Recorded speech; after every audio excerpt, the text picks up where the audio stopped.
Hello, me again. So I promised you a story, and here's my first one. I'll hopefully check in through the week and read you a few more. But for today, Coral and Jacob chose Hamilton's hats. And perhaps after this, you could design your own hat, or even try and make one.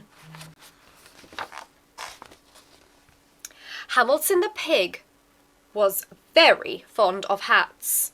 He had big hats, small hats, tall hats, floppy hats, stripy hats, feathery hats, and suitable for every and any occasion sort of hats. In fact, he had so many hats that you would need more than all your fingers and toes to count them. When Hamilton the pig's mother saw Hamilton messing about in his hats, she worried. "Hamilton," she would say, "you are a very vain little pig, and I do not know what is to become of you. You have many lessons to learn in life, and you will learn none of them from hats." But Hamilton did not listen. He was too busy tipping and cocking, raising and straightening, and doing all the other things you can do with hats. One day Hamilton the pig was out and about when he bumped into a giraffe.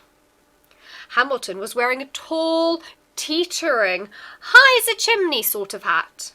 "My hat makes me almost as tall as you," he said to the giraffe. The giraffe snorted, and with one fell swoop, he snatched up the hat and flipped it onto her head.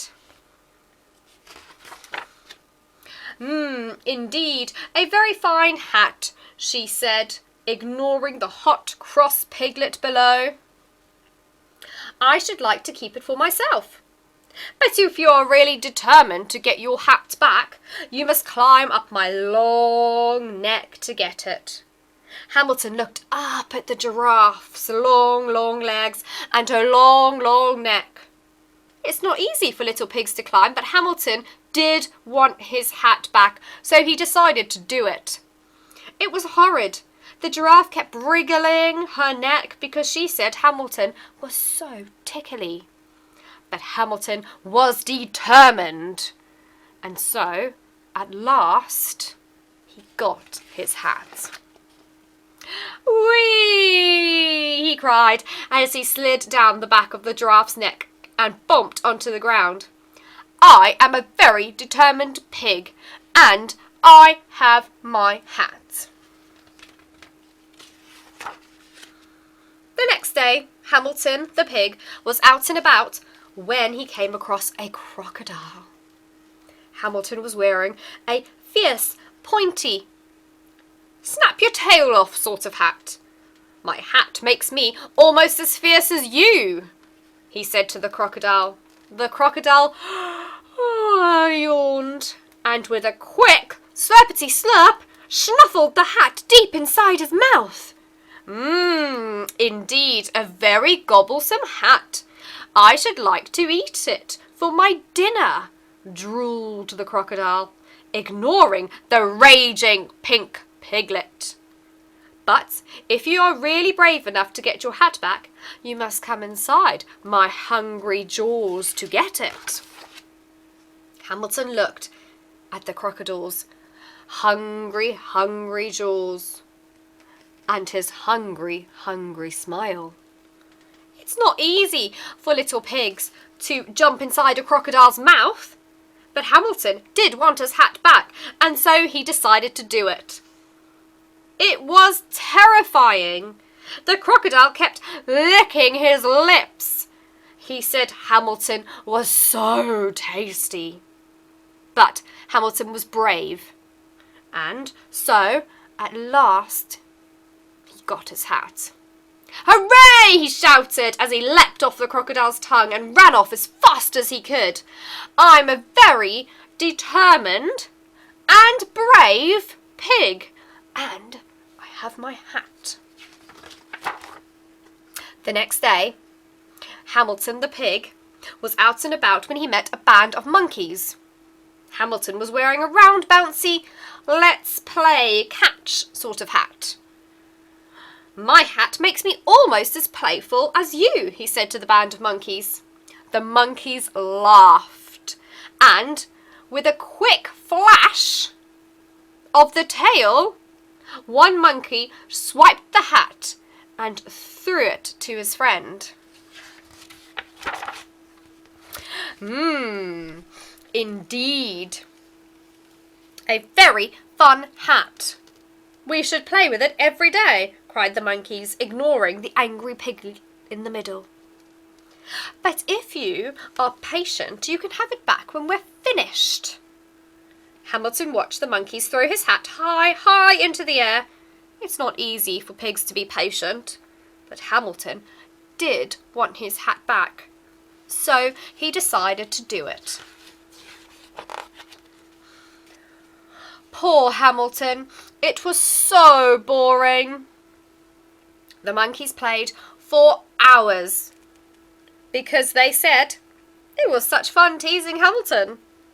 But Hamilton was patient, and so in the end he got his hat. At last, he sighed as he said goodbye to the monkeys and plodded off. I am a very determined, brave and patient pig. The next day it was cold. Hamilton the pig was out and about as usual when he spied a tiny mouse. Hamilton was wearing a soft, teeny, let's cuddle up sort of hat. My hat makes me almost as small as you, he said to the mouse. The mouse sniffed and looked up at the hat. A slow, miserable tear rolled down her cheeks. What's the matter? What's the matter? Asked Hamilton. I'm cold. You see that? Little mouse.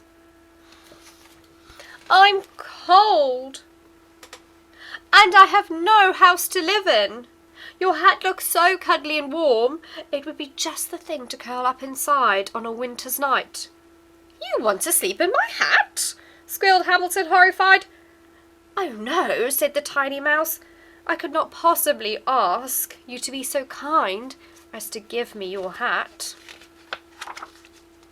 Hamilton looked at the mouse as she limped away unhappily. It is not easy for little pigs to be generous, and Hamilton did not want to give his hat away, but he decided to do it. It was nice. The mouse kept shaking his hand and saying thank you because she said Hamilton was so kind.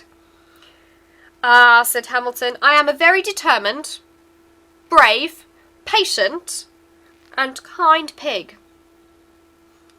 But I have no hat.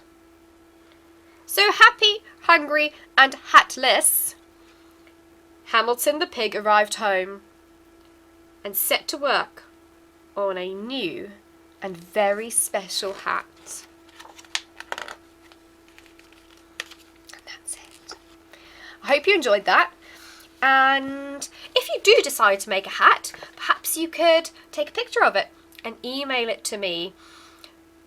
It would be really, really lovely to see some of them, and I can upload those to the website. If not, don't worry. As long as you enjoyed the story, that's good enough for me. Right. Have a lovely day. Bye.